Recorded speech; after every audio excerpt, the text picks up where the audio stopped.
Muy buenas tardes. Soy Natalie Sarmiento, directora de Empresas y Derechos Humanos de la Fundación Ideas para la Paz y tengo el gusto de liderar la Secretaría Técnica de Guías Colombia.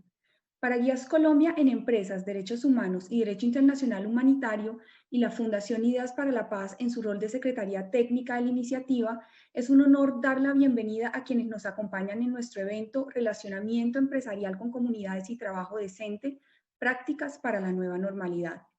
Saludamos muy especialmente a nuestras invitadas el día de hoy, a la asesora de la Consejería Presidencial para los Derechos Humanos y Asuntos Internacionales, Nancy Atuesta, a la vicepresidenta encargada de Desarrollo Sostenible de Ecopetrol, Isabel Cristina Ampudia, a la directora de Sisma Mujer, Linda María Cabrera, y a la directora de Asuntos Públicos y Regulatorios de Movistar Colombia, Natalia Guerra Caicedo.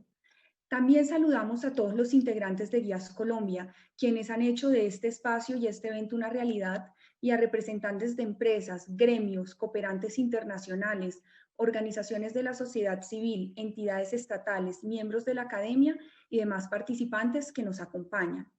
Para empezar, queremos que vean un corto video que describe, en voz de nuestros miembros, en qué consiste la iniciativa multiactor Guías Colombia y cómo contribuye al mejoramiento de la situación de derechos humanos en el país.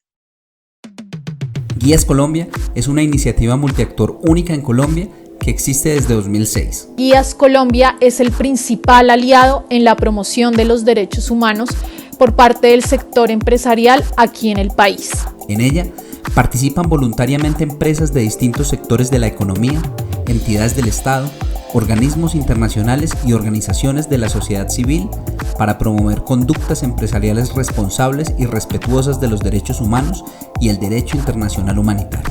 Los miembros de Guías, con el apoyo técnico de la Fundación Ideas para la Paz, elaboran de manera colaborativa lineamientos prácticos sobre debida diligencia en derechos humanos que siguen los más altos estándares globales para que sean implementados por las empresas que hacen parte de la iniciativa y otras de manera gratuita. Para precisamente ir mejorando los niveles en relación con los propios derechos humanos, con los temas laborales, con asuntos ambientales, con temas de transparencia y buen cumplimiento. Estar en Guías Colombia ha sido una oportunidad inigualable de crecimiento, de aprendizaje, de poder compartir experiencias y enriquecer nuestras capacidades internas en torno a la debida diligencia empresarial en derechos humanos. Hasta hoy, Guías Colombia ha publicado 7 lineamientos: condiciones de trabajo decente, relaciones con la seguridad privada y la fuerza pública, compra y uso de derechos sobre la tierra, mecanismos empresariales de quejas y reclamos, cadenas de suministro, acciones de fortalecimiento institucional atentas a los derechos humanos y relacionamiento con comunidades.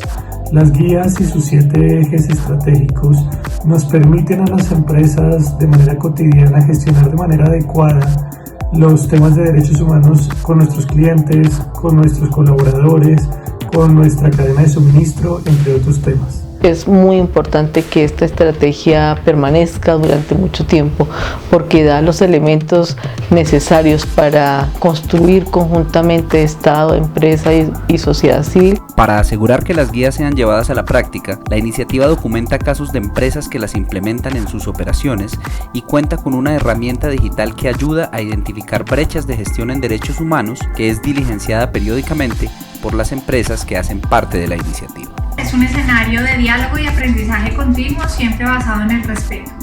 Para nosotros desde el inicio ha sido una inspiración para nuestras prácticas y políticas en materia de derechos humanos. La participación de guías en debates nacionales e internacionales ha inspirado a otros países a activar iniciativas similares, en la que hemos venido trabajando de manera decidida y de manera voluntaria para mejorar la situación de los derechos humanos del país a través de unos lineamientos muy prácticos. La mirada multiactor, el carácter multiactor que tiene Guías le da una riqueza muy importante, su reconocimiento nacional e internacional. Invitamos a empresas, entidades públicas, la cooperación y la sociedad civil a sumarse a este esfuerzo y actuar de forma colectiva.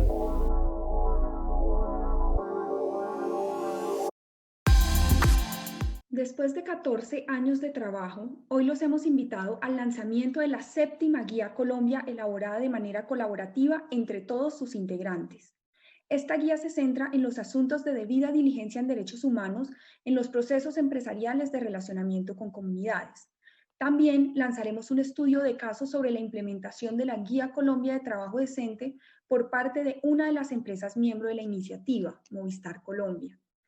Este evento se está transmitiendo a través de las redes sociales de la FIP y lo pueden seguir con el hashtag #EmpresasIDDHH. También les invito a hacernos llegar sus preguntas a las panelistas a través del chat de Facebook Live. Para dar inicio a nuestro programa de hoy, doy la palabra a María Victoria Llorente, directora ejecutiva de la Fundación Ideas para la Paz. Bueno, muchas gracias Natalie.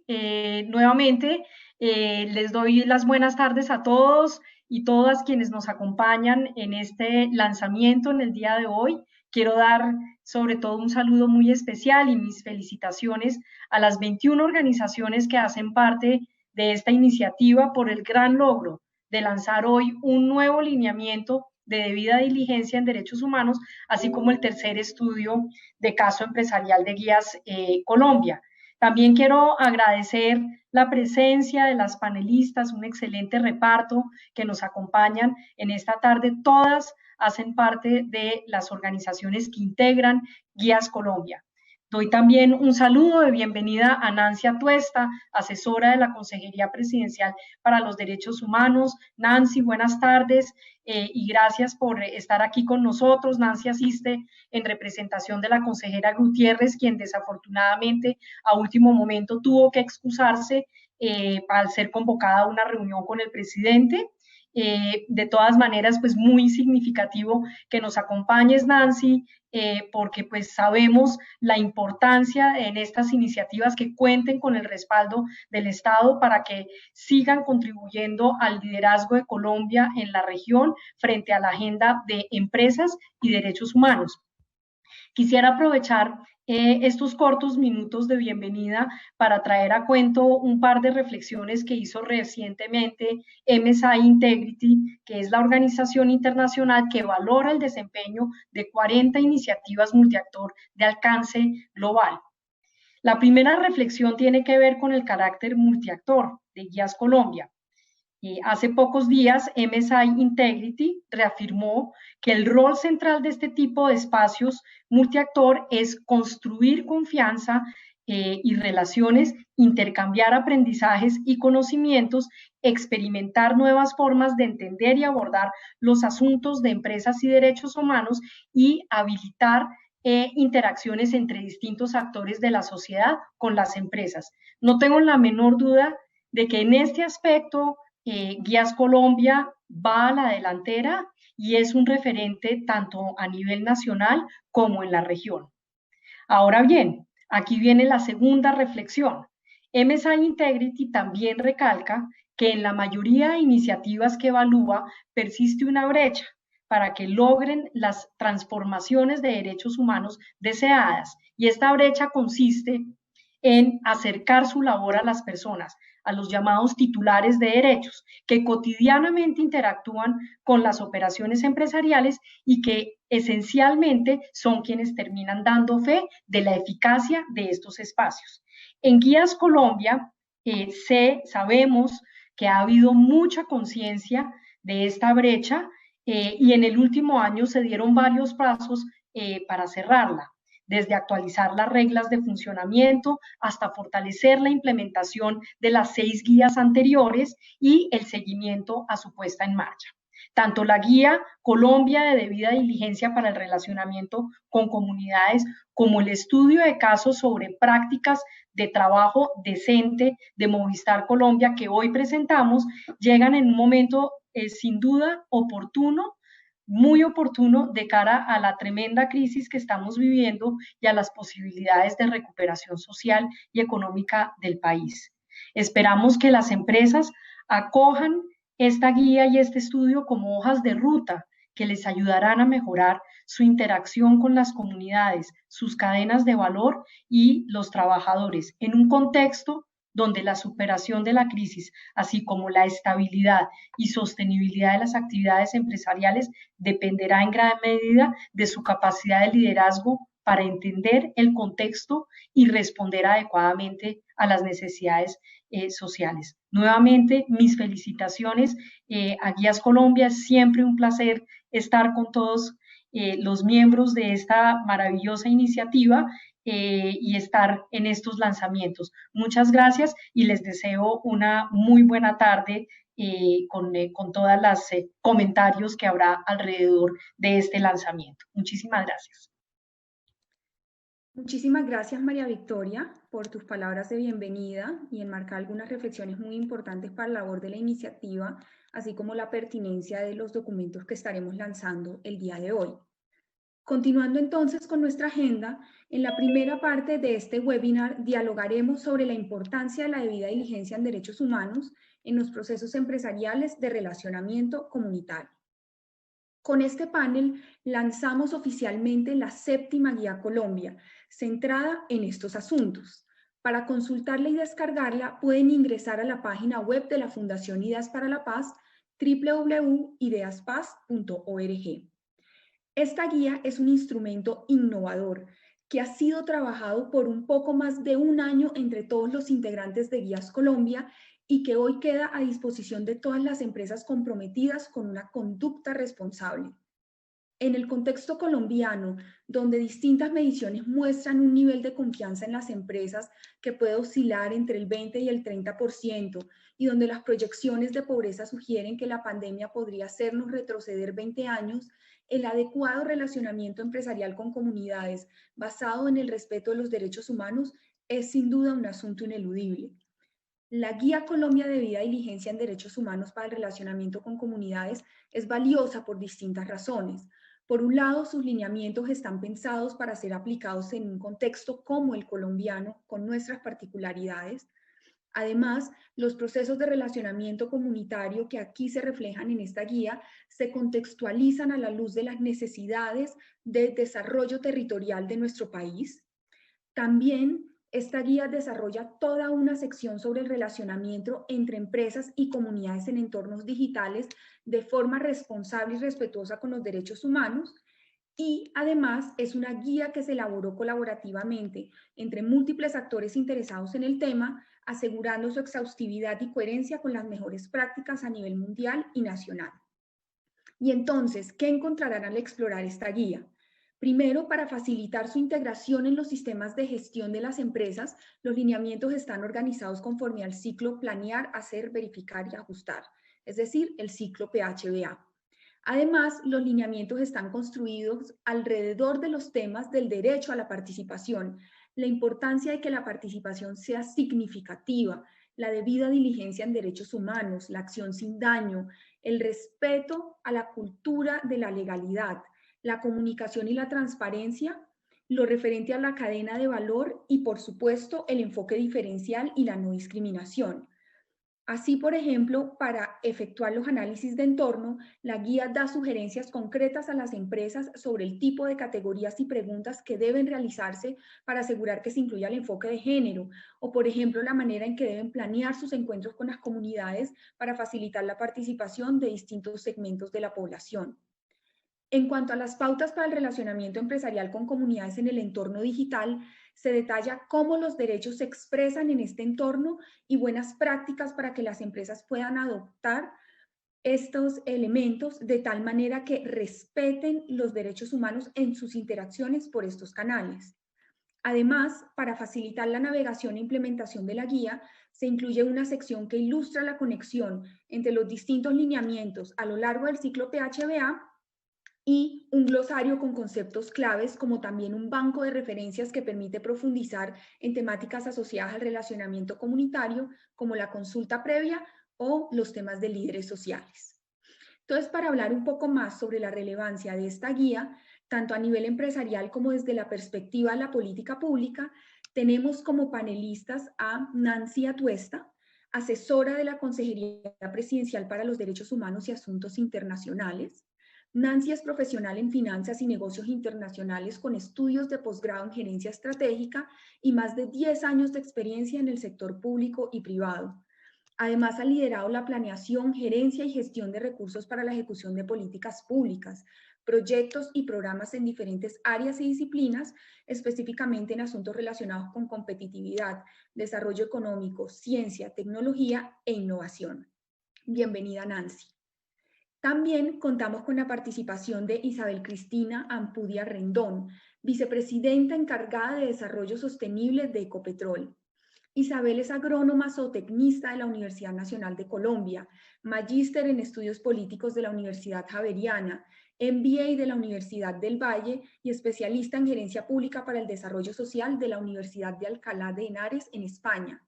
Cuenta con 22 años de experiencia en ejecución, seguimiento y evaluación de proyectos de desarrollo económico y social. Fue coordinadora del Centro Nacional de Asesorías Territoriales de la Federación Nacional de Cafeteros, directora de proyectos de la Corporación para el Desarrollo y Paz del Valle del Cauca, coordinadora nacional de la Red ProDePaz, directora ejecutiva de la Asociación de Fundaciones Petroleras y ha sido docente de reconocidas universidades del país. Entonces, muy bienvenidas ambas, gracias por acompañarnos. Les recuerdo a los asistentes en este punto que pueden hacer llegar sus preguntas a las panelistas a través del chat de Facebook Live. Empecemos entonces con la consejería.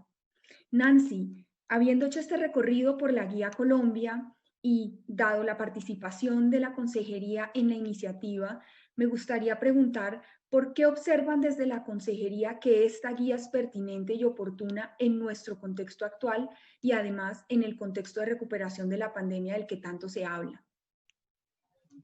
Gracias, Natalie. Buenas tardes a todos. Un saludo muy especial a las 21 entidades que han estado haciendo parte de este proyecto.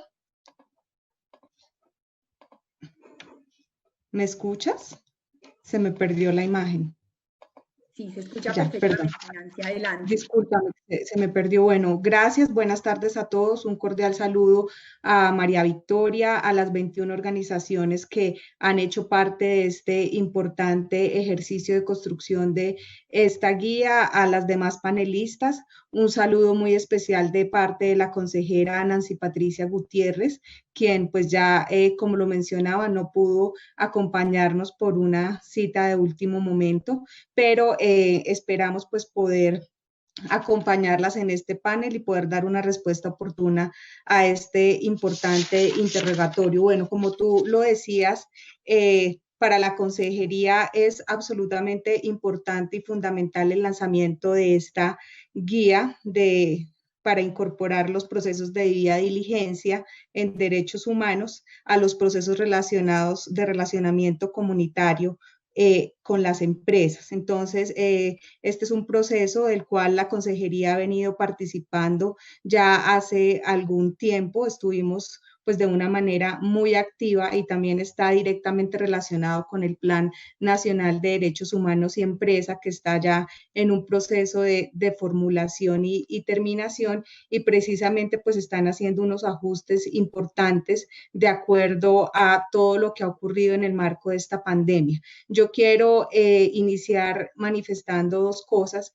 Y la primera es que el relacionamiento de las empresas con las comunidades basada en el respeto de los derechos humanos es un proceso ineludible, pero además es un proceso necesario para garantizar el desarrollo de las actividades de las empresas de una manera armónica y una manera sostenible, tanto en el corto, mediano y largo plazo.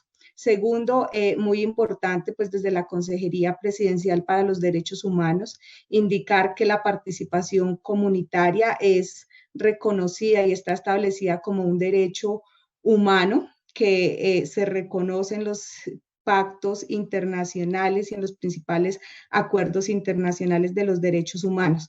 En este sentido, pues desde la Consejería y desde el gobierno manifestar que somos pues protectores de los derechos humanos de todos los colombianos, y en este sentido es un deber de las empresas también respetar estos derechos humanos y cumplirlos. Entonces, fundamental entrar ya a mencionar que el tema del relacionamiento y la participación comunitaria es indispensable para el desarrollo de cualquier proceso económico y social, y también hace parte, no solamente porque sea un derecho, sino también hace parte de aquellas actividades de responsabilidad social de las empresas en el desarrollo de sus actividades. Quiero aquí pues manifestar que para el gobierno nacional el diálogo social es la mejor herramienta para el relacionamiento con nuestras comunidades. Ha sido una de las banderas de este gobierno, el diálogo social con todas las comunidades étnicas, las comunidades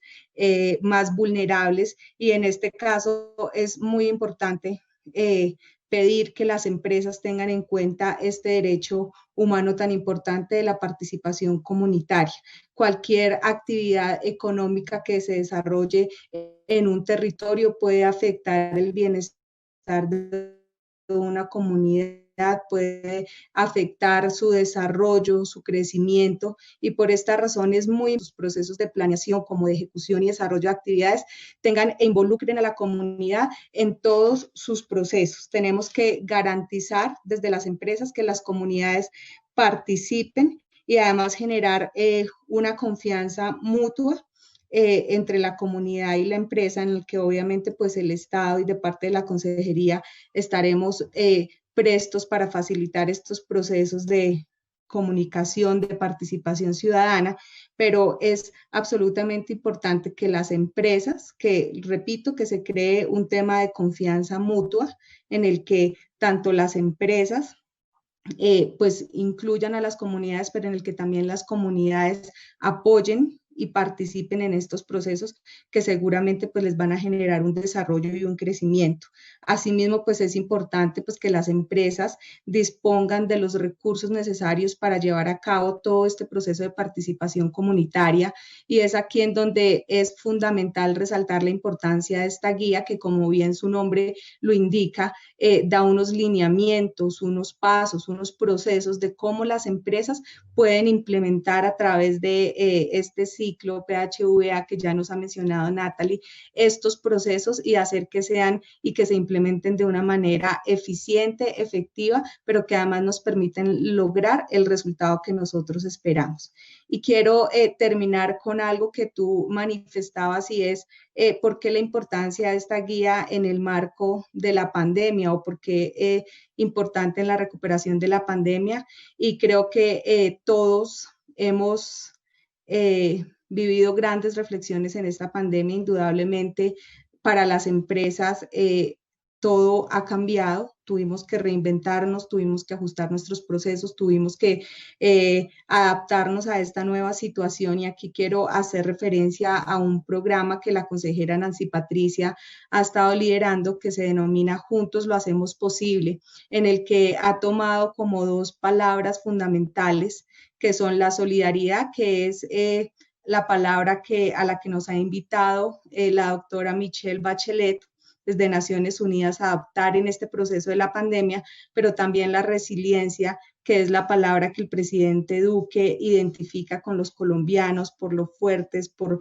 la capacidad que tenemos de reponernos a los momentos difíciles. Y estas dos palabras quiero traerlas acá porque son fundamentales para las empresas. Creo que una de las grandes lecciones que nos ha dejado esta pandemia es que lo más importante es la protección y el respeto de los derechos humanos. Todas las empresas han tenido que tomar acciones para proteger a sus empleados, para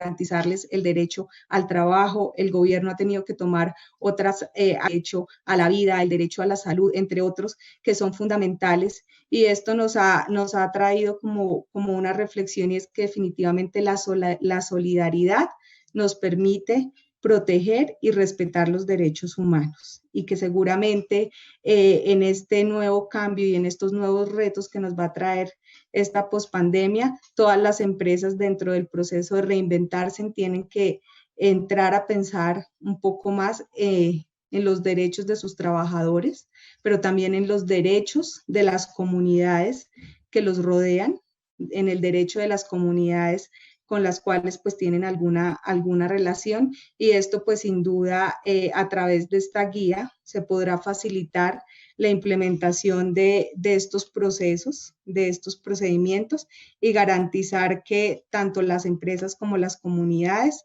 se sientan satisfechas de la labor que realizan y que todos de manera conjunta y unidos como país podamos contribuir al desarrollo y al crecimiento que necesitamos.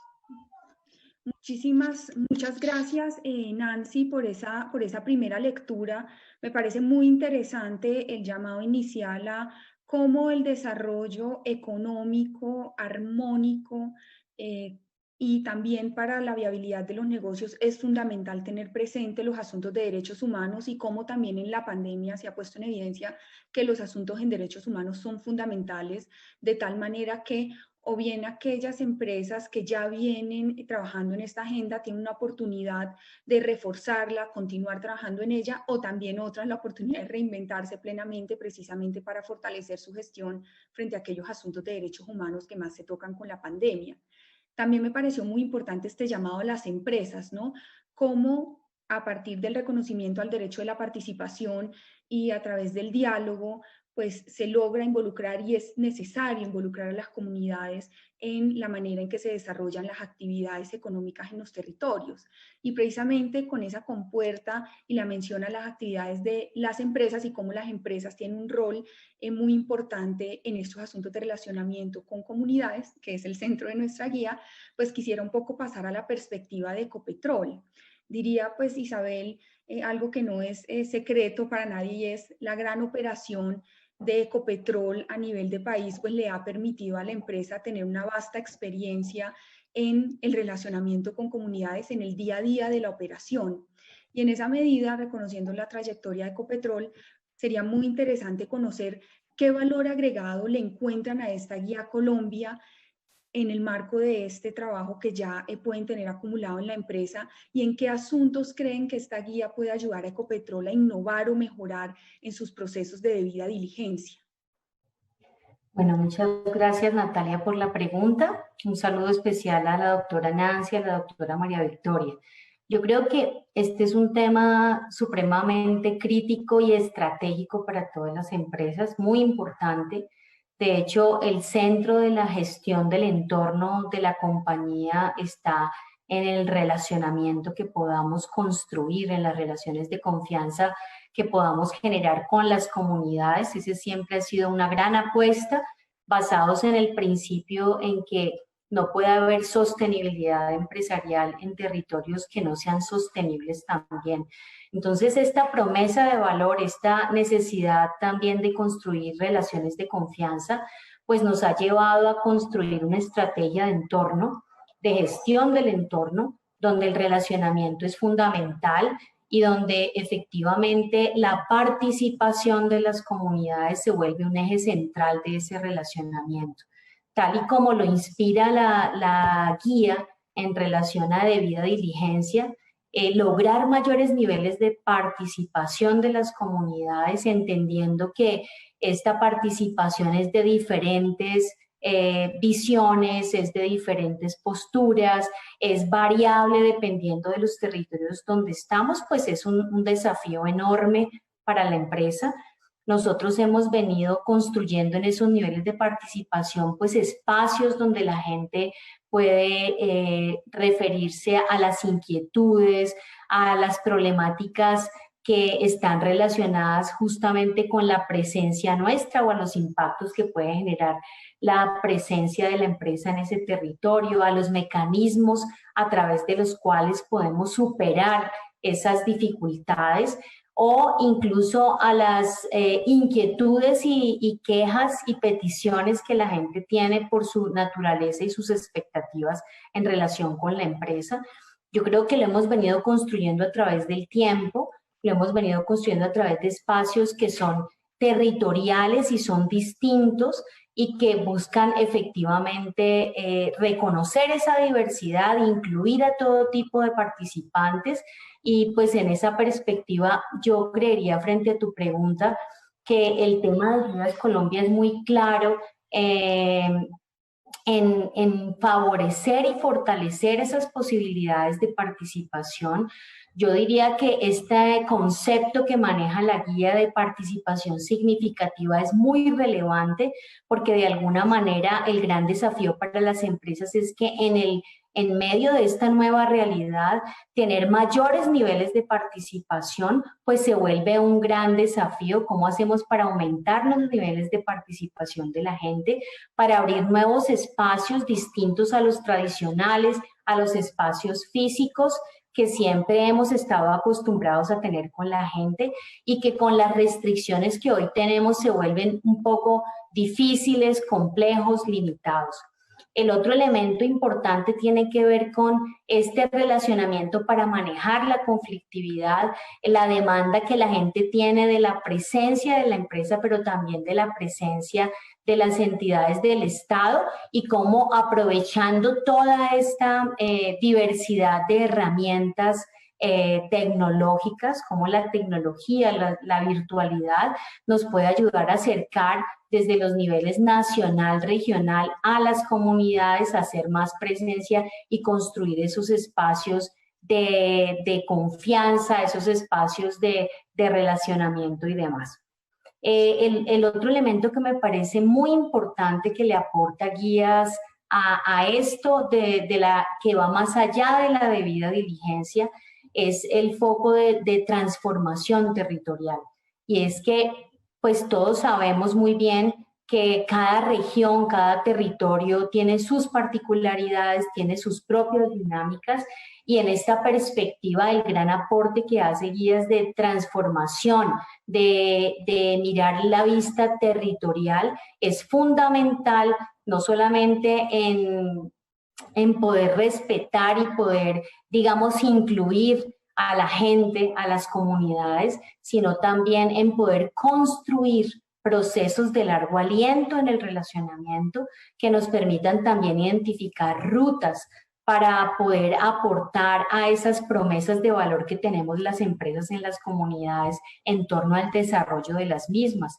Entonces, es bien importante, es bien interesante el aporte que hace Guías Colombia en transformación del territorio, en la vista, digamos, particular, reconociendo en Colombia un territorio de regiones donde la cultura, donde otros aspectos pues enmarcan la situación particular de la región y nos permiten generar rutas más específicas en este sentido.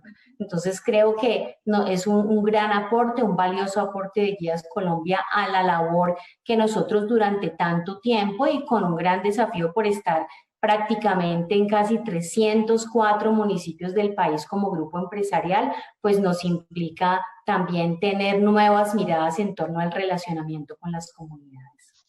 Muchísimas gracias, Isabel. Quisiera pues retomar esa primera frase de que no puede haber sostenibilidad empresarial en territorios que no son sostenibles, parte de la promesa de valor de Ecopetrol, y sobre todo estos puntos que se destacan de la guía alrededor del concepto de participación significativa, que sin duda tiene detrás esta lógica de proceso, esta lógica de escuchar distintas voces y a partir de ahí también avanzar en la manera en que se desarrollan las actividades empresariales, también entendiendo que eso contribuye en sí mismo a la confianza y facilita la manera en que se desarrollan las actividades económicas en los territorios, ¿no? Regresaremos en un punto muy interesante que mencionabas hace un momento, y es cómo hacer esta participación posible en un escenario de pandemia donde hay dificultades para acercarnos a las personas, ¿no? Entonces espero en esta segunda ronda retomar ese punto. Echaría un poco hacia atrás, Nancy, porque en tu primera intervención nos hablabas del Plan Nacional de Acción de Empresas y Derechos Humanos, cómo este se encuentra en actualización y próxima finalización, y que precisamente quiere recoger esta nueva versión de plan, la realidad en la que nos encontramos inmersos el día de hoy. Entonces, sobre esa base, me gustaría explorar un poco cómo desde la Consejería se observa que esta guía de relacionamiento con comunidades se conecta con el Plan Nacional de Acción que está en proceso de ser publicado.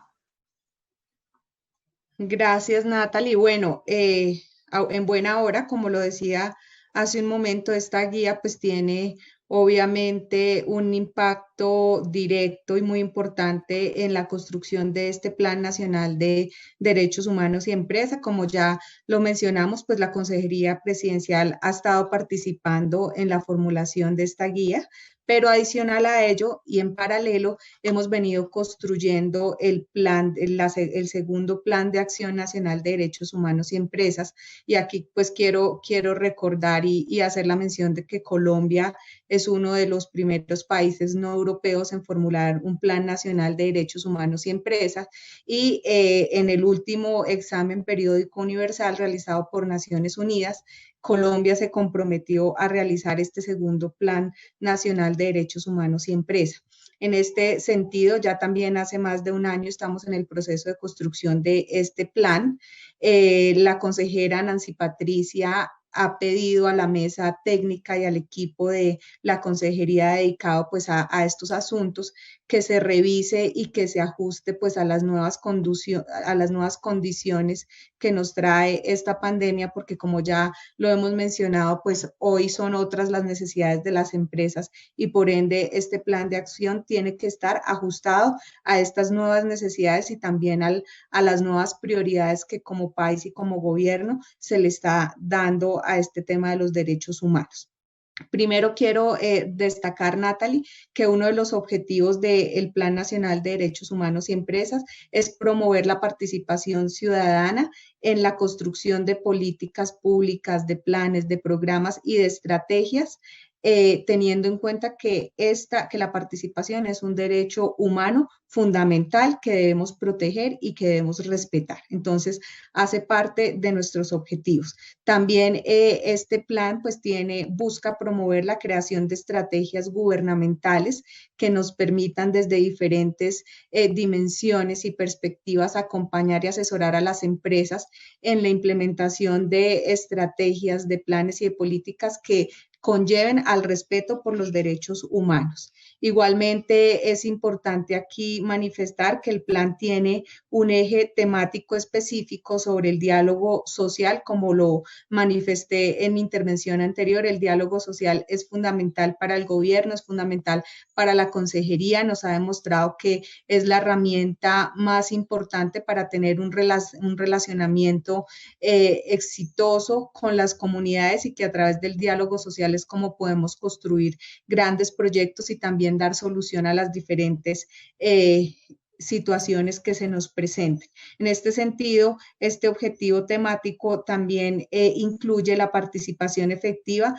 de la sociedad civil y se busca hacer a través del fortalecimiento del acceso de mecanismos efectivos de participación y diálogo. Asimismo, pues indicar, Natalie, que esta guía está alineada con nuestro plan de acción, pero también está alineada con todos los objetivos de gobierno en cuanto a los temas de participación comunitaria, y algo muy importante que nos va a permitir hacer esta guía, y es que a través de la consejería y ahora en cabeza de la consejera Nancy Patricia se está creando todo un programa de acompañamiento y asesoría a las empresas en la implementación de procesos y estrategias para el respeto de los derechos humanos. Entonces esta guía será fundamental porque muy seguramente será nuestro paso a paso y nuestra guía, como su nombre lo indica, para asesorar de una manera eficaz a las empresas que van a ser parte de este proceso. Y aquí es importante indicar que todas las empresas, independientemente de su tamaño, micro, pequeñas, medianas, grandes empresas, están llamadas a respetar los derechos humanos y desde la Consejería para los Derechos Humanos, pues estamos prestos y estamos diseñando todo un programa que nos permita acompañar a las empresas en la implementación de estas guías, de estos procedimientos, de proteger desde nuestra perspectiva de Estado los derechos humanos, pero también acompañar a las empresas para que respeten estos derechos humanos. Entonces es muy importante la guía, repito, será pues nuestra guía para poder hacer esta asesoría y este acompañamiento, y también seguramente será tenida en cuenta la consejera Nancy Patricia. En los próximos meses estará sacando un sello de derechos humanos para hacer un reconocimiento a aquellas empresas que respetan los derechos humanos y que cumplen con todos estos principios fundamentales. Y seguramente pues esta guía, aparte de que le ayuda a la consejería a hacer este acompañamiento y esa asesoría, pues sin lugar a duda es también una herramienta fundamental para que las empresas puedan de manera independiente y de manera autónoma, porque pues es una guía muy dinámica, muy didáctica, empezar e implementar todos estos procesos y estas estrategias.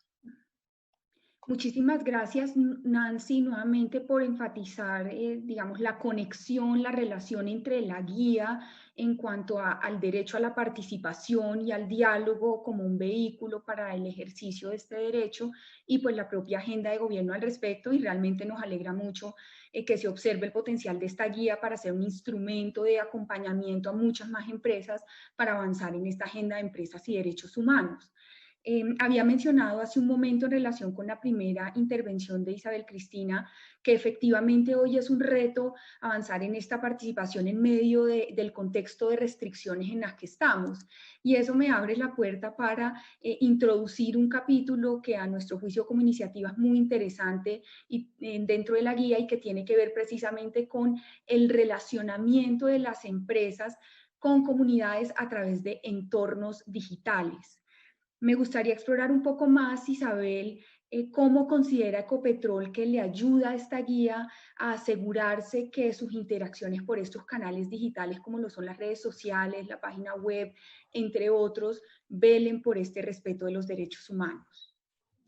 Bueno, Natalie, yo creo que esa es una muy buena pregunta, porque en realidad este tema es un gran desafío para nosotros, siendo una empresa que tiene, digamos, canales interesantes de comunicación. Es un gran desafío por muchas razones. El primero es que nosotros en nuestras áreas de influencia tenemos una gran cantidad de población rural que no cuenta con herramientas digitales para poder acceder a la información, para poder tomar decisiones en relación con esa información o para poder opinar. Entonces, digamos que la primera gran barrera que hemos tenido como empresa es cómo hacemos para que la población de que habita estos territorios, que tiene tantas dificultades de acceso a los mecanismos virtuales, pueda acceder a esos mecanismos y por ende pueda ampliar su participación. Entonces, un punto que ha sido importante y relevante en esto ha sido en el portafolio de inversión socioambiental de la compañía. Estos meses en la declaratoria de emergencia nos han llevado a repensar ese portafolio, y en el tema educación, por ejemplo, nosotros hemos incluido en todo este aporte que le estamos haciendo al mejoramiento de la calidad educativa, hemos incluido herramientas virtuales para hacer que los jóvenes y los niños puedan acceder a herramientas digitales que les permitan, por ejemplo, tener el acceso a las clases normales, pero también que les permitan tener, digamos, mayores conocimientos para manejar todas estas tecnologías. Esto va a ayudar sin duda alguna a que las comunidades, a través de esos niños y jóvenes, también puedan tener un acceso mucho más directo a estos canales de información, porque un propósito de Ecopetrol en esto es tener comunidades más informadas. Ese es como un pequeño desafío que hemos ido abordando por esta línea. Por otro lado, digamos, en procesos informativos que tienen que ver con contratación de bienes y servicios locales, mano de obra, pues nos hemos visto también abocados a generar distintos mecanismos virtuales de información a la gente, a las comunidades. Nos falta muchísimo todavía en llegar a ello, por eso la guía es tan importante en hablar de, venga, construya, digamos, algún tipo de comunidades digitales o comunidades que permitan, digamos, tener discusiones sobre unas temáticas específicas. Y yo creo que hemos ido logrando en algunos aspectos como el que acabo de mencionar, por ejemplo, en el departamento del Meta o en las oficinas de participación ciudadana que tuvieron que cerrar sus puertas, pero que siguieron atendiendo todas las inquietudes, las quejas, las peticiones de las comunidades, y que nos ha llevado a a actualizar nuestras plataformas de información, que nos ha llevado a tener otros mecanismos digitales para seguir escuchando a las comunidades en sus inquietudes y en sus expectativas. Y digamos que es así como, por ejemplo, para el caso de esta pandemia, logramos conocer a través de estas herramientas las necesidades que tenían las comunidades en torno a la emergencia sanitaria, necesidades de ayuda humanitaria, necesidades de fortalecimiento de sus esquemas de salud, y es así como Ecopetrol, digamos, en el transcurso de esto y solo por vías de relacionamiento digital, de conversaciones diversas con la gente, de los mecanismos de monitoreo que tenemos implementados en las diferentes regiones, pudimos lograr consolidar un conjunto de solicitudes y aportarle al país alrededor de 88.000 millones de pesos en ayudas que se distribuyeron igualmente a través de medios y vehículos en donde, digamos, esta participación virtual tuvo un gran aporte en este sentido.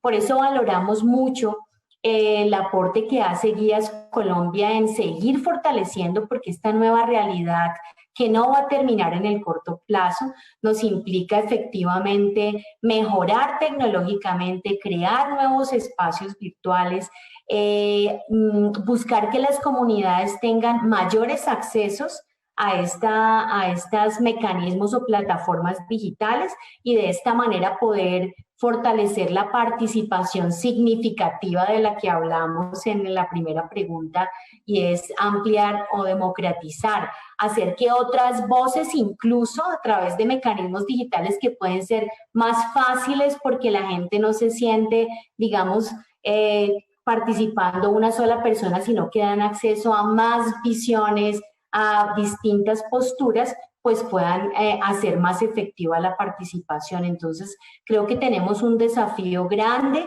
Creo que las recomendaciones y el anexo que tiene la guía en relación a cómo podrían definirse temáticas, grupos focales y demás es muy, muy valioso para el relacionamiento de las empresas en el medio de esta situación que se nos va a prolongar en el tiempo. Muchísimas gracias, Isabel y Nancy, por darnos estas perspectivas. Muy importante el llamado a Isabela, que es útil tener lineamientos en materia de relacionamiento con comunidades en entornos digitales de forma respetuosa a los derechos humanos, pero eso está atravesado en los entornos rurales por generar acceso y a su vez capacidades para acceder a este tipo de canales. Con esto cerraría mi ronda de preguntas a las panelistas y de manera muy sucinta quisiera compartirles a cada una de ustedes una pregunta de las tantas que hemos recibido por el Facebook Live y que nos encantaría honrarlas todas, pero pues por factores de tiempo siempre tenemos alguna limitación.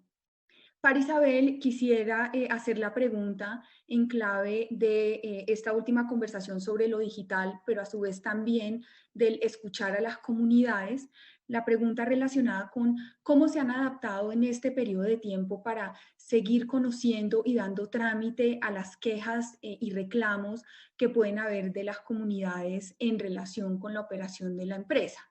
Y por el otro lado, Nancy, por si puedes o gustas irte preparando, Nancy, la pregunta sobre cómo el Plan Nacional de Acción de Empresas y Derechos Humanos honrará precisamente estos fundamentos que tanto has resaltado en la intervención sobre la participación significativa y escuchar las voces de los territorios en la formulación de este plan. Entonces, si te parece, Isabel, arrancar contigo para darle línea a la última intervención, luego seguiríamos con Nancy y daríamos cierre a este momento del evento. Adelante. Bueno, una cosa muy importante a tener en cuenta es que nuestras oficinas de participación ciudadana, en donde se reciben toda esta cantidad de inquietudes, pues no están centradas única y exclusivamente en quejas, peticiones o reclamos relacionados solo con el tema de derechos humanos. Digamos que la visión de estas oficinas es una visión amplia, la gente puede hablar de cualquier temática, inquietud, preocupación que tenga, y en esa perspectiva digamos que todas las solicitudes que nos llegan pues es amplia y cualquier área de la empresa estaría en capacidad de resolverla, ¿cierto? De darle respuesta.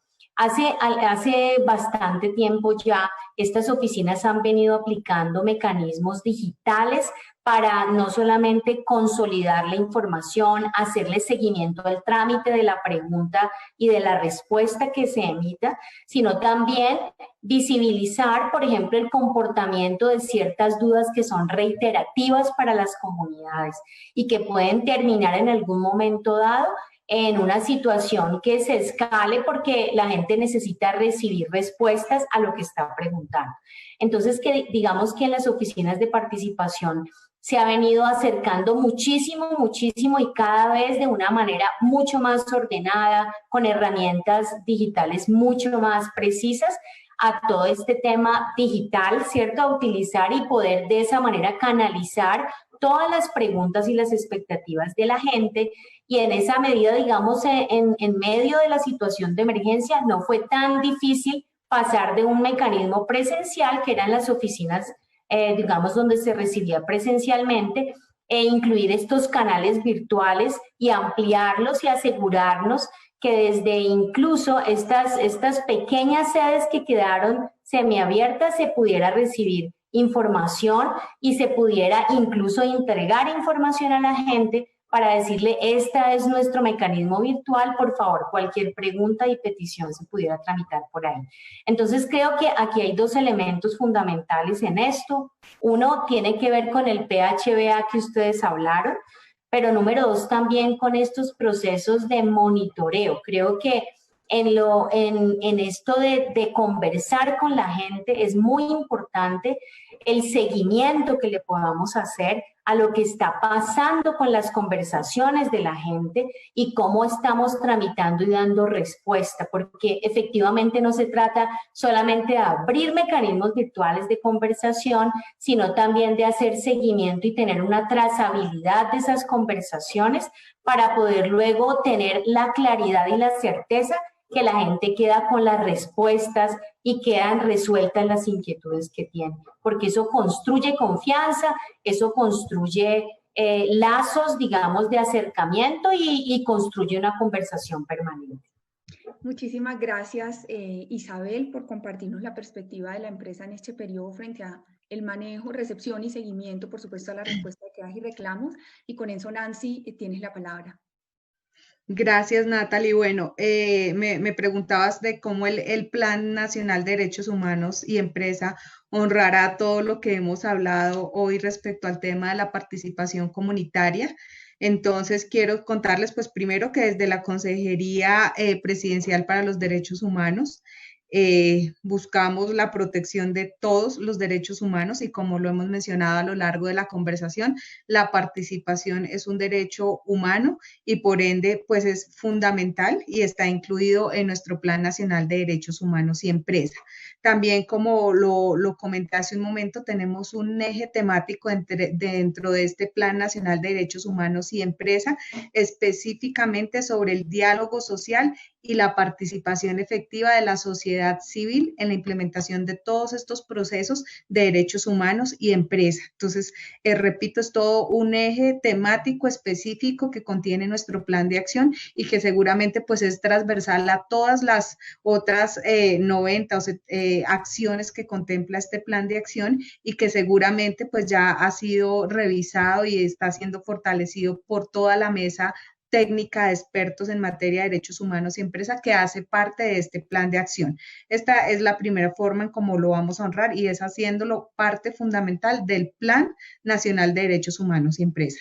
Y la segunda forma es precisamente en la asesoría y el acompañamiento que desde la Consejería para los Derechos Humanos se va a hacer a las empresas y es que precisamente incluyan con ayuda de la guía que hoy estamos lanzando dentro de sus procesos, la comunicación y la participación con toda la comunidad. Entonces, la consejería, obviamente, dentro de este proceso hará un acompañamiento muy importante a las empresas para que se cumpla y para que se implemente. Con esto damos cierre a nuestro primer momento del evento.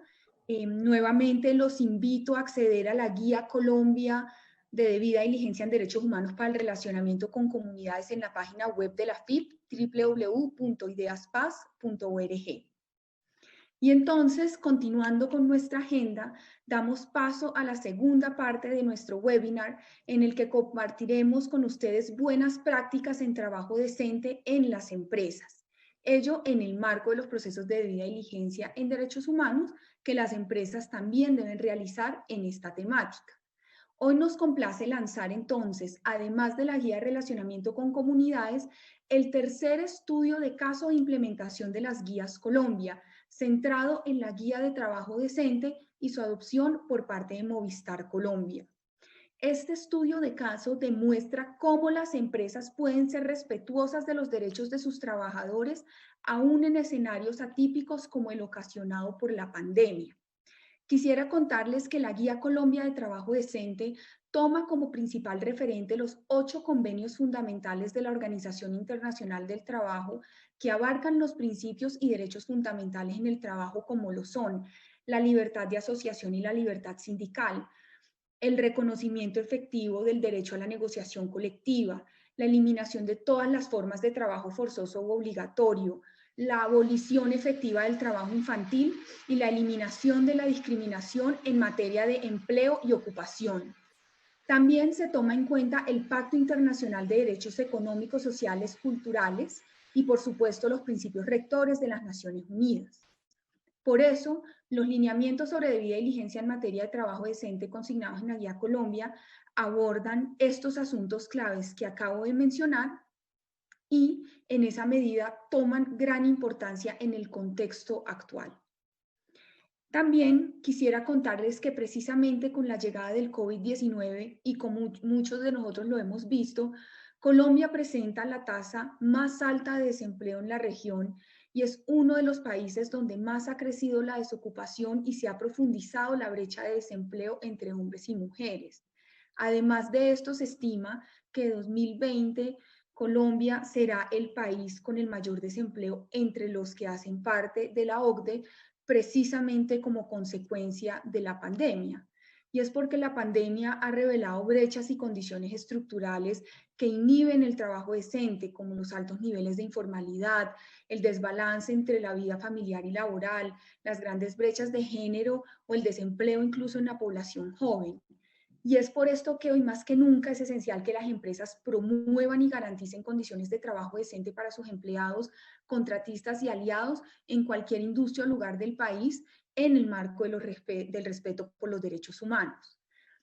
Al leer el estudio de caso que estamos lanzando, podrán encontrar cómo Movistar ha estado a la delantera en la implementación de prácticas de trabajo decente, por ejemplo, a través de medidas de inclusión de poblaciones que tradicionalmente han sido discriminadas. También ustedes podrán conocer cómo ha adaptado sus operaciones para la implementación de prácticas como el e-work, apoyándose en plataformas digitales y así afrontando el impacto de la pandemia sobre la economía, la bioseguridad y la salud física y mental de sus colaboradores. Ya pueden consultar y descargar el estudio de caso en la página web de la Fundación Ideas para la Paz. Además de contar con Movistar en este panel, tendremos la perspectiva de una de las organizaciones de la sociedad civil que hace parte de Guías Colombia, Cisma Mujer, para profundizar sobre la importancia de promover y adoptar condiciones de trabajo decente para las mujeres en las empresas, tanto en el contexto actual del COVID-19 como en la recuperación. Recuerden que pueden hacer llegar sus preguntas a las panelistas a través del chat de Facebook Live. Doy entonces la bienvenida a Linda María Cabrera, directora de la Corporación Cisma Mujer. Linda es abogada feminista, ha sido representante ante casos contra mujeres víctimas de violencia sexual, feminicidios y violencia intrafamiliar. Ha liderado procedimientos de promoción en el proceso de paz colombiano a favor del trato diferenciado para el acceso a la justicia para mujeres y niñas víctimas de violencia sexual en el conflicto, en el marco de la iniciativa 5 Claves. Además, actualmente forma parte del grupo asesor de la sociedad civil para ONU Mujeres en Colombia. Natalia Guerra, nuestra otra invitada, es directora de Asuntos Públicos y Regulatorios de Movistar Colombia. Es abogada de la Universidad de los Andes, magíster en Gestión Pública e Instituciones Administrativas de esa misma universidad, especializada en Derecho de las Telecomunicaciones de la Universidad Externado y máster en Negocios de Telecomunicaciones de la Universidad Politécnica de Cataluña. Cuenta con más de 20 años de experiencia en el sector de telecomunicaciones, manejando la gestión regulatoria, asuntos corporativos, interconexión y control de fraude, entre otros. Bienvenidas entonces Natalia y Linda a este espacio. Siendo entonces este el momento del lanzamiento de un estudio de caso protagonizado por Movistar, empecemos por Natalia. Natalia, me gustaría preguntarte, ¿qué ha motivado a Movistar a promover condiciones de trabajo decente en sus actividades? ¿Cómo ha contribuido la Guía Colombia de Trabajo Decente al respecto? Y si en particular han habido esfuerzos desde la empresa para incorporar un enfoque diferencial y de género en esta gestión de trabajo decente. Bueno, muchas gracias. Muy buenas tardes. Lo primero es decirles que para nosotros ha sido muy satisfactorio el desarrollo del estudio de caso que se está lanzando hoy. Y bueno, sobre tus preguntas, digamos que pues son como dos grandes razones que nos motivan para tener esta convicción por el trabajo decente. Por un lado, digamos, ser una empresa responsable, y por el otro lado, motivar y retener el mejor talento. Digamos que para nosotros en Movistar está claro que lo que hace crecer al trabajador, pues a su vez hace crecer a la compañía, ¿sí? Que es necesario, digamos, tener ese espíritu de equipo renovado para hacer frente a todos los retos, a estos desafíos, por ejemplo, que estamos viviendo ahorita, que es estar con el compromiso de todos los trabajadores. Y eso, ¿no? Digamos, tener como ese espíritu de trabajo y estar todos enganchados, como comprometidos con todo lo que pasa. Entonces, digamos que yendo al primer punto sobre ser responsable, pues obviamente nosotros queremos ser una empresa que sea íntegra, responsable, transparente, es decir, que nos comprometamos con los trabajadores de una forma ética. Esto no es más y es, digamos, cumplamos con todo lo que nos exige la ley, nos alineemos con estándares de trabajo decente, eso además esté integrado como parte de una política corporativa para que se asegure que se cumpla. Entonces ahí en ese frente, por ejemplo, nosotros, y eso digamos que se convierte es como en una cultura basada en valores. ¿Sí? Entonces para eso nosotros tenemos un código ético, ¿no? Contamos con nuestros principios de negocio responsable, una política corporativa que busca, digamos, afianzar todos estos principios de trabajo decente y que buscamos que se garanticen dándole a los trabajadores la oportunidad de contar con un canal de denuncias, con un canal de negocio responsable. Obviamente también buscamos alinearnos con políticas y estándares de derechos humanos siguiendo los principios de la ONU, y eso, digamos, hace que se tengan en cuenta, digamos, los valores o los derechos y respeto, compromisos con la diversidad, con la igualdad, con que no exista discriminación, con la salud, con la seguridad, con que haya libertad de asociación, pues que no haya trabajos forzosos y por supuesto que impidamos que exista el trabajo infantil o que hagamos todo lo que no exista el trabajo infantil, perdón. Entonces, pues todas estas, digamos, todos estos compromisos cuentan con unos desarrollos internos con políticas que aseguran que abordemos todos los asuntos, ¿sí? Y en este punto, digamos, también ha sido súper clave participar de esta iniciativa de Guías Colombia, porque allí no solamente discutimos cómo se construyen las mismas, sino que ahí pues se convierten en una herramienta clave para diseñar nuestra política de derechos humanos, ¿no? Porque ahí entonces se identifican los elementos esenciales y así buscamos integrarlo de forma exitosa a la organización, ¿sí? Esta política, digamos, pues obviamente está alineada con los derechos humanos y bueno, pues prueba de ello, digamos, es que hoy estemos en este lanzamiento de este estudio de caso de Movistar. Por otro lado, pues les decía que el tema también se trata de motivar a nuestros trabajadores y pues allí contamos con muchas herramientas. Yo pienso que hay algo que destaca el estudio del caso y es la gran capacidad de innovación del equipo de recursos humanos y digamos de los directivos también para lograr esta retención, para tener a todos los trabajadores motivados. Y yo diría que, bueno, hay varias cosas. Bueno, por un lado, la motivación pues forma parte del plan estratégico, es decir, nosotros tenemos un plan estratégico que apuesta por el crecimiento, por los retornos, por lograr que seamos más relevantes, y parte esencial de esa fórmula pues es tener a todos los trabajadores motivados, es decir, si crecen los trabajadores, crece Movistar. Entonces, por un lado tenemos mecanismos de trabajo flexible en términos de trabajo remoto, contamos con 4 horarios flexibles, que esto facilita, digamos, antes del COVID, los tiempos de desplazamiento al trabajo, pero también como esos espacios necesarios como de la vida personal.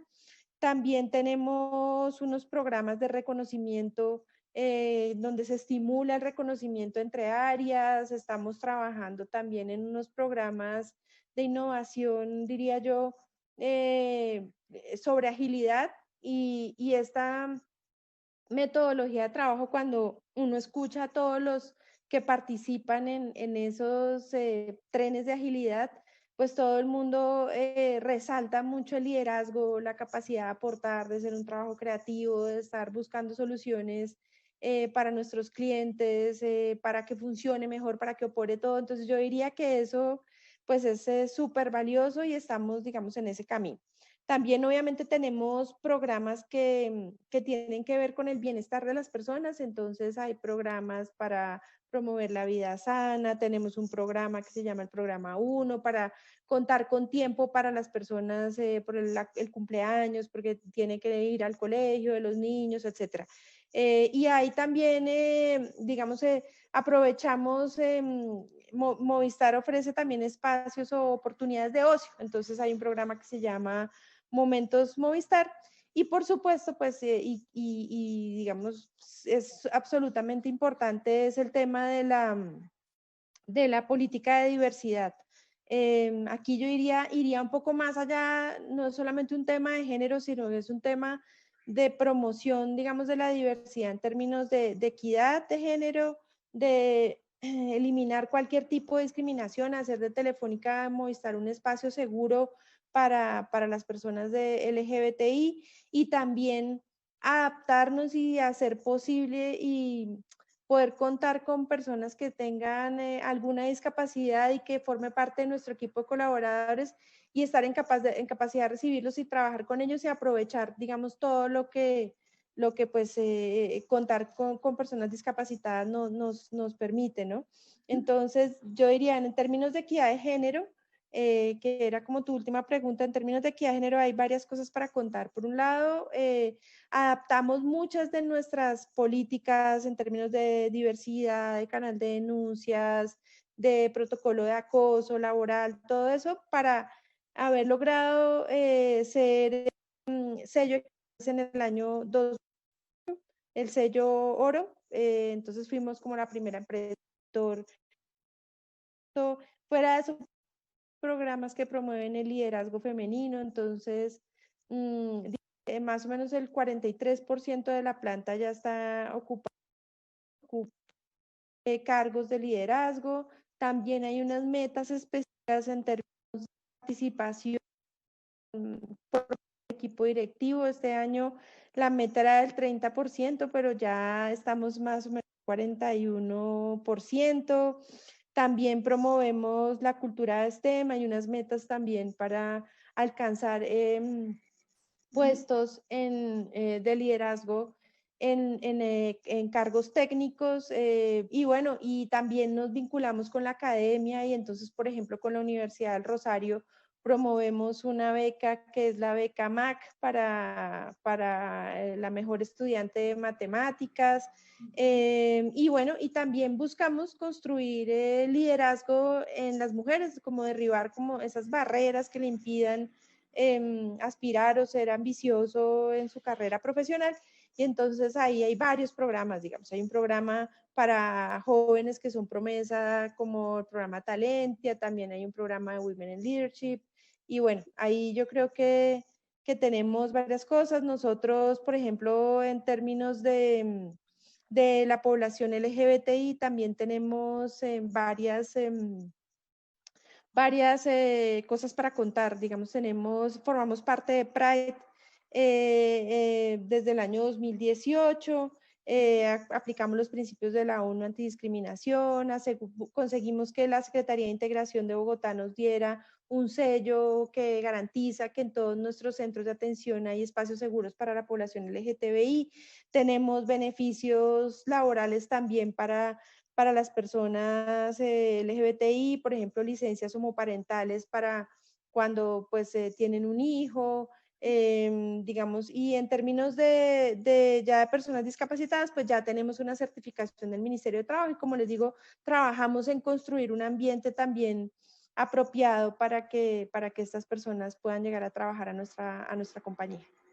Muchísimas gracias, Natalia, por ese recorrido que haces de las distintas iniciativas y medidas que ha adoptado la empresa en el marco de sus esfuerzos por fortalecer y avanzar en su gestión en materia de trabajo decente. Me parece muy interesante la mención al comienzo de la intervención de cómo el compromiso de los trabajadores está encadenado a la productividad y éxito de la empresa. Hay dos palabras claves ahí: la responsabilidad a nivel de la empresa y la motivación a nivel de los trabajadores.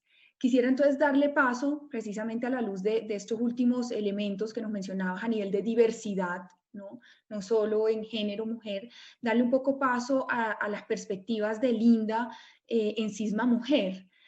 Como ya lo hemos ido anunciando y contando en distintos momentos pues, del evento, estamos en un momento atípico, las cifras de desempleo en Colombia pues así nos los demuestran y en el caso de las mujeres vemos en estas cifras que siguen siendo las más afectadas con cerca de 7 puntos porcentuales por encima de los hombres. Me gustaría conocer desde la perspectiva experta de Cisma y tuya en particular, Linda, ¿cuáles consideras que son esos principales riesgos a los que están expuestas o que están enfrentando hoy las mujeres en el ámbito laboral como consecuencia de esta pérdida de empleos o lo que está generando la pandemia? Bueno, primero que todo, muchísimas gracias por la invitación a la Corporación Cisma Mujer. Nosotras en este periodo claramente nos hemos visto abocadas a fortalecer nuestros análisis en estas temáticas que siempre han estado en nuestra agenda, pero que con ocasión de esta situación claramente representan un reto importante y actual que creo que el movimiento de mujeres debe responder. Lo primero es reiterar tu lectura. Creo que hay 3 tipos de riesgos importantes que destacar en este momento. Un riesgo de incremento de la feminización de la pobreza. Hablas del tema del desempleo en el marco de la pandemia. Claramente ya el DANE a junio está hablando de una diferencia de 8 puntos en materia de tasa de desempleo entre hombres y mujeres, entre un 24 y un 16. Tenemos ya una brecha que además es histórica. Desde el 2011 no se presentaba una brecha tan alta de tasa de desempleo entre hombres y mujeres, entonces eso es un problema importante en este momento. Y pues también sobre todo analizar lo que va a implicar revertir este panorama en un escenario estructural de discriminación contra las mujeres.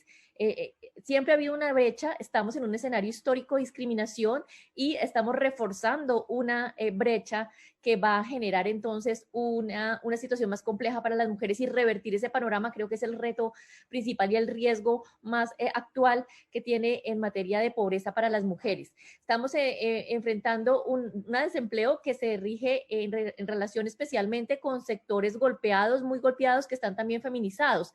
El DANE y también estudios como la CEPAL hablan del 60% de mano de obra femenina en los sectores que tienen que ver con el alojamiento, la alimentación, el tema de restaurantes, turismo, roles que, si se quiere, ya de suyo tienen también una marca de género en materia de discriminación. Son oficios que se han atribuido socioculturalmente a las mujeres por sesgos de género y que ahora, en materia de un escenario de sesgos de géneros en lo laboral, son los primeros empleos que se pierden. Ya estamos hablando de unas cifras de entre un 33% de mano de obra en esos sectores en el 2019. Ya para el año de 2020 en materia de confinamiento ya ha bajado un 12% de mano de obra de mujeres. Entonces son unas brechas que se van abriendo muy complicadas en esos sectores muy golpeados y que de por sí, insisto, ya eran sectores estereotipados y con brechas de género importantes. También está el tema del trabajo doméstico, en este riesgo del incremento de la feminización de pobreza que les comento. Está ese trabajo doméstico remunerado, sabemos que hay uno muy importante que no se remunera, pero en el remunerado se han perdido más de 251.000 empleos de marzo a mayo del 2020. Estos son datos importantes también que arroja el DANE y que muestran nuevamente esa brecha que se está incrementando y lo difícil que va a ser revertirla. Más o menos estamos también hablando de una diferencia de 400.000 empleos perdidos en este periodo, más para las mujeres que para los hombres, 2.300.000 empleos perdidos para las mujeres frente a 1.900.000 empleos de hombres. Entonces esto nos habla de un escenario que refuerza los estereotipos y refuerza los factores de discriminación contra las mujeres. Y con un tema que también es muy importante a propósito de la guía que están lanzando, el tema del trabajo infantil. En materia internacional, la OIT ha hablado de que el trabajo infantil aumenta en 0,7% por cada punto que incrementa la pobreza. Y la CEPAL ya nos habla de que en América Latina, al menos este año, va a incrementar 7 puntos la pobreza. Entonces también se va a ver reforzado y creo que las empresas en ese momento deberían tener prendidas todas las alertas porque este conjunto de factores que señalo van a generar un riesgo de mayor pobreza para sectores vulnerables como las mujeres y dentro del sector de la niñez también las niñas que son las primeras también expuestas a, digamos, a otro tipo de riesgos, como se sabe, la violencia sexual y demás. El segundo riesgo que quisiera destacar es el riesgo de violencia, esta relación importante entre la independencia económica y las violencias.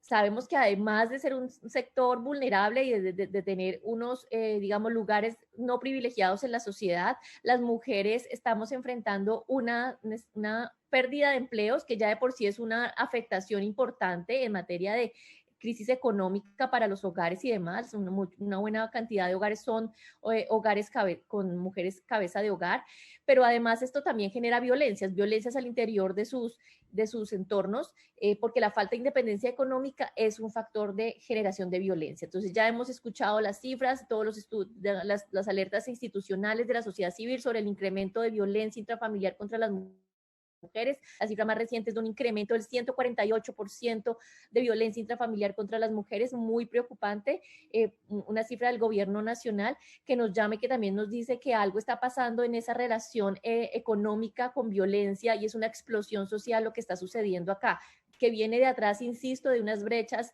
históricas de desigualdad y estructurales contra las mujeres, pero que también está. Y también destacar la explotación sexual que se deriva de esa falta de recursos, en ese marco de riesgo de violencia, también la explotación sexual de las mujeres, pues es una de las formas que se va a ver necesariamente incrementada de las mujeres y de niñas. Se habla de matrimonios infantiles, por ejemplo, de más de incrementos de 13 millones en la región de matrimonios infantiles por la pobreza precisamente. Entonces son factores y riesgos de violencia que se van a ver incrementados en este escenario. Y el tercer riesgo que quisiera destacar para ustedes es el riesgo ya, digamos, que reúne el conjunto de las condiciones anteriores, que es el riesgo de desigualdad estructural.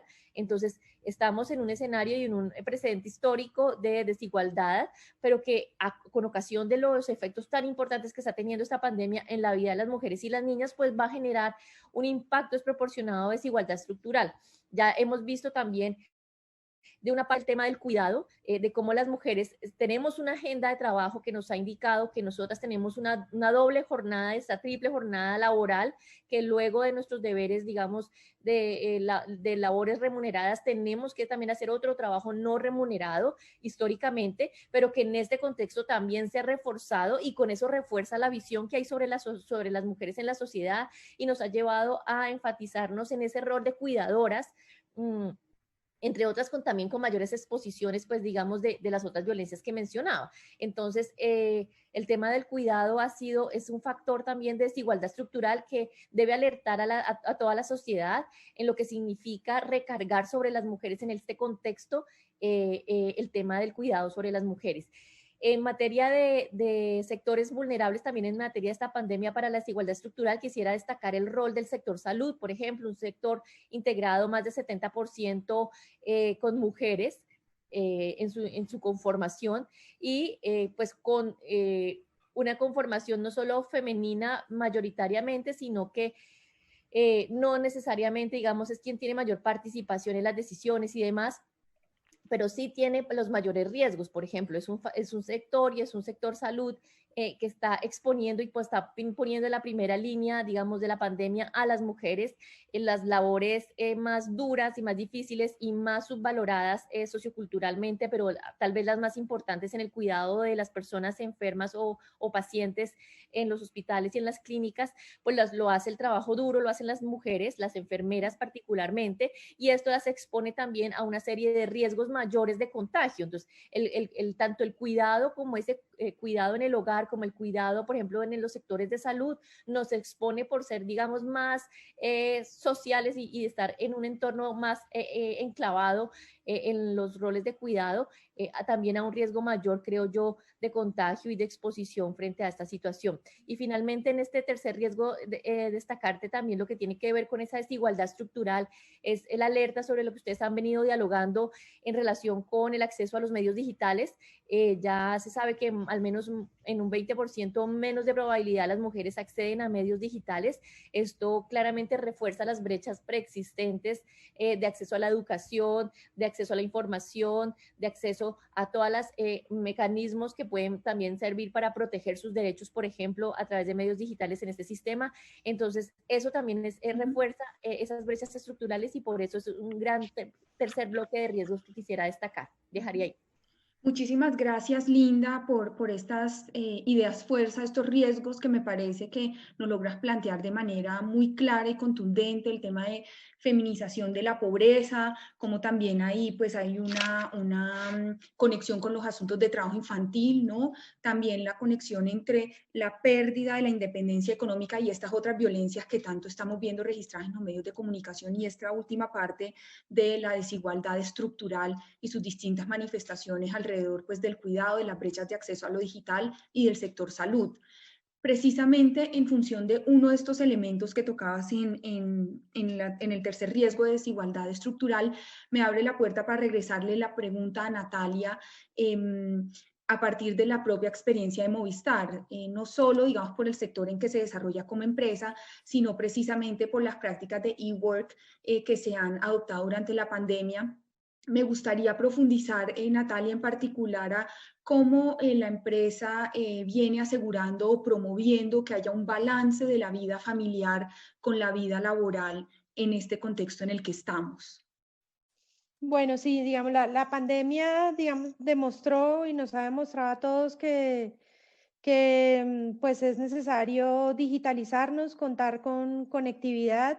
Nosotros pues ya veníamos caminando en ese camino andando, digamos, buscando lograr la transformación digital, impulsando, promoviéndola en todas las empresas a las que les prestamos servicios, a las pymes, etcétera. Digamos que logramos apenas, nosotros salimos una semana antes de que se declarara el confinamiento, casi el 95% de los trabajadores. Tuvimos que acelerar, digamos, la forma como garantizábamos la continuidad del servicio con el trabajo remoto desde las casas, adaptándonos también a los ajustes que se tuvieron que hacer desde los centros de atención telefónica por las limitaciones, digamos, de la cantidad de personas que pueden trabajar allí. Pues cerramos los centros de atención al cliente. Digamos que en la calle se quedó trabajando pues todo el personal técnico, los que tienen que asegurar, ¿no? la continuidad del servicio frente a daños, hurtos de infraestructura, etcétera. Hoy ya estamos más o menos en un 60%. Puedo decir que esa migración hacia la conexión al trabajo virtual fue exitoso. Nosotros tenemos, pues obviamente eso propició el incremento también de las conexiones por medios digitales de la mayoría de nuestros clientes. Y por supuesto que eso nos retó a todos frente a la pregunta que haces, ¿no? Porque al final, pues al estar las personas en la casa, pues no solamente pasa lo que nos estaba mencionando Linda sobre el tema del trabajo de las mujeres en la casa con los niños y las responsabilidades que tienen que asumirse ahí, además los trabajos, pues el trabajo en sí. Así que nosotros, pues, digamos, desde el nivel directivo, se dejó muy claro que tenía que existir un respeto por esa desconexión digital, tener absolutamente claro ese balance de vida familiar. Nosotros tenemos que terminar las reuniones si son de 1 hora con 10 minutos de anticipación, si es media hora son 5 minutos, son cosas que se ven el día a día, y cuando hacemos nuestras reuniones con los comités primarios, pues siempre estamos preguntando por todo el resto del equipo en cadena, cómo está, cuál es la situación, cómo está el nivel de trabajo, tratando de ser, pues valorar, digamos, como las circunstancias especiales. También, digamos, hay una intensa comunicación, aprovechando como todos esos espacios institucionales para contar un poco lo que todas las áreas estamos trabajando, los logros que hemos alcanzado. Entonces hay una permanente comunicación que yo creo que eso hace que digamos que estemos motivados y también entendiendo, digamos, por qué está pasando cada área de la compañía, cómo ha venido evolucionando, qué logros hemos tenido, qué desafíos hemos tenido. Yo diría también que, pues, de todos estos programas que les mencionaba antes, pues tenemos en funcionamiento, pues, el de flexibilidad laboral. También, pues, se pueden elegir, digamos, los horarios. En esos 4 horarios que tenemos todavía vigente el programa 1, que es, pues, el que les decía que es tiempo para uno, si es el día del cumpleaños, si hay que atender alguna cita de los niños, bueno, en fin, lo que sea.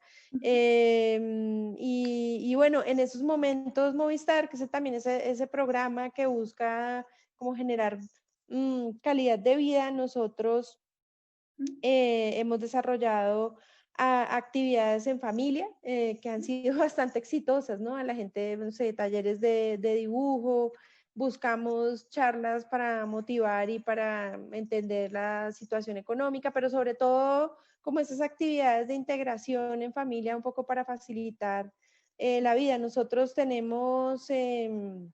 yo quisiera ahí como destacar también que a través de la Fundación Telefónica, Telefónica Movistar, nosotros tenemos una página específica para hacer como acompañamiento durante la pandemia. Y entonces ahí hemos motivado también a los trabajadores a vincularse a través del voluntariado. Entonces promovemos actividades de voluntariado digital, y entonces eso hace que se puedan como registrar las actividades. Por ejemplo, yo, pues, digamos, con mi mamá, no podemos estar juntas, pero entonces podemos usar todos los medios tecnológicos para comunicarnos, y el uso de las aplicaciones es progresivo, y uno puede, digamos, como compartir ese tiempo y aportar eso como horas de voluntariado también motiva, digamos, altamente a las personas. El resultado, digamos, como de toda esa motivación hizo también, por ejemplo, que nosotros aportáramos días de trabajo a la causa para recoger recursos para llevar mercados. Llevamos cerca de 6.000 mercados a, no sé, como 25 localidades del país, pues obviamente en ciudades pues más impactadas por el COVID, como Bogotá, Medellín, Barranquilla, pero Cartagena, pero también llegamos a Tumaco, también llegamos a sitios en Putumayo, y esto también pues nos ayudó a estar como vinculados con la empresa, y creo que fue algo algo que me gusta resaltar porque refleja, digamos, la solidaridad de todos. Gracias Natalia por señalarlos, digamos, varias maneras en las que la empresa se ha involucrado en buscar este equilibrio entre la vida personal y familiar, desde el manejo, digamos, o la promoción de la desconexión digital, cómo dan manejo también a las reuniones, la parte también de los distintos horarios, ¿no? Me parece que son distintas formas prácticas que también pueden ilustrar cómo contribuir a ese ejercicio, sabiendo, digamos, que también de manera subyacente esto puede tener unos efectos en varios de los puntos que nos mencionaba Linda. Y en esa medida, Linda, pues hace un momento nos comentaba sobre los riesgos, ¿no? ¿Cuáles podrían ser desde tu perspectiva algunas recomendaciones para las empresas precisamente para prevenir o mitigar estos riesgos que nos mencionabas hace un momento? Sí, gracias. Pues mira, yo creo que hay varias cosas que se deben hacer que no se están haciendo lamentablemente y que pueden mitigar en algún sentido este tipo de impacto tan desproporcionado que está teniendo la pandemia en las mujeres y las niñas. Lo primero creo que es que las empresas deben revisar sus políticas, el enfoque de género en las políticas. En las que se decida sobre la contratación del personal. Claramente está pasando que hay crisis en las empresas, pero ¿cuáles son los criterios que tienen para mantener ciertos cargos? Claramente hay digamos, un sesgo de género que se ve reflejado en la brecha de 8 puntos que tenemos hoy de tasa de desempleo. Entonces, ¿cuál es el enfoque de género que están incorporando las políticas de las empresas para poder priorizar y proteger reforzadamente con medidas afirmativas a las mujeres trabajadoras? A mujeres cabezas de hogar, por ejemplo, que deberían ser criterios que se tengan en cuenta. La mayor valoración de ciertos roles que cumplen las mujeres en las empresas, a veces se considera que son los cargos que más sencillamente se reemplazan porque son las labores operativas o poco importantes, es parte de la valoración sociocultural que hay sobre nuestro rol, pero si realmente incorporamos un enfoque de género en esa política de contratación y de mantenimiento de empleos, creo que se puede ayudar a disminuir esa brecha de 8 puntos que tenemos hoy en día. Lo segundo, y creo que es uno de los puntos más importantes, es hacer parte a las mujeres en la reactivación económica del país. Ya hemos demostrado como mujeres a nivel mundial, creo que hemos sido buenas líderes para enfrentar esta crisis y esta pandemia. Creo que a nivel económico no va a ser diferente y creo que las empresas tienen que contar con la voz y con el voto de las mujeres, con las ideas de las mujeres para hacer entre todas las personas de manera conjunta este proceso de reactivación económica, tener en cuenta sus ideas. Las mujeres son altamente, digamos, productivas, tienen iniciativas productivas muy interesantes que digamos, en un trabajo conjunto con las empresas pueden ayudar a la reactivación. Entonces, si no les incluimos, si no ayudamos a la participación de las mujeres, va a ser difícil realmente reactivar económicamente ese país. Creo que ahí hay una clave importantísima en la participación de las mujeres en estas decisiones. Lo tercero tiene que ver con el incremento de la contratación de las mujeres víctimas de violencia.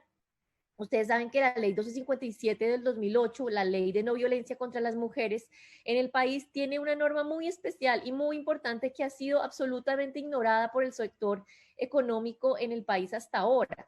Y es una norma que permite contratar a las mujeres víctimas de violencias a cambio de un beneficio tributario del 200% en el siguiente año gravable. Es una medida que está regulada y ya, digamos, desarrollada puntualmente por la DIAN en la materia de cómo pueden acceder las empresas y cualquier persona que contrate a mujeres víctimas de violencia a esos incentivos económicos en materia de impuestos, de descuento puntualmente de impuestos. Y realmente es una medida que en este momento cobra una importancia significativa por el incremento de violencias contra las mujeres y la situación económica. Parece ser un mecanismo muy importante para poder reactivar económicamente el sector, para poder generar empleo a esas mujeres víctimas de violencia y resolver dos problemas. Uno, la violencia y la falta de recursos económicos. Entonces, esta medida, la 1257, creo que juega un papel muy importante. También hablar de otros escenarios laborales para las mujeres. Creo que también en este sentido, esta reactivación puede ser una oportunidad para vincular a las mujeres a otros sectores. La ley 1257 también prevé la necesidad de que las mujeres accedan a ocupaciones no tradicionales. En ese sentido, y como te decía inicialmente, hay profesiones o labores en que nos han encasillado, en que nos han enrolado por la visión social que hay de las mujeres. Creo que aquí se puede intentar capacitar a las mujeres, potenciar su participación en otros sectores económicos también muy fuertes. ¿Por qué no en la construcción? ¿Por qué no en otros sectores en que también podemos jugar un rol importante? Entonces, fíjense, incluso en los temas de empresas como Movistar, también las mujeres pueden jugar un rol muy importante en materia de reactivación. Creo que el tema definitivamente, como lo hemos venido hablando, creo que ya queda claro también que una propuesta clara es el acceso a los medios digitales. garantizar un mayor acceso y tener una política afirmativa de todos los sectores, tanto del Estado como de gobierno y sociedad, para que las mujeres accedan a medios digitales como forma de sobrepasar esa brecha de desigualdad de género en la que estamos ahondando en este momento histórico en el mundo, además, porque es algo mundial. Entonces, ¿qué tan importante garantizar a las mujeres ese acceso a las rutas digitales?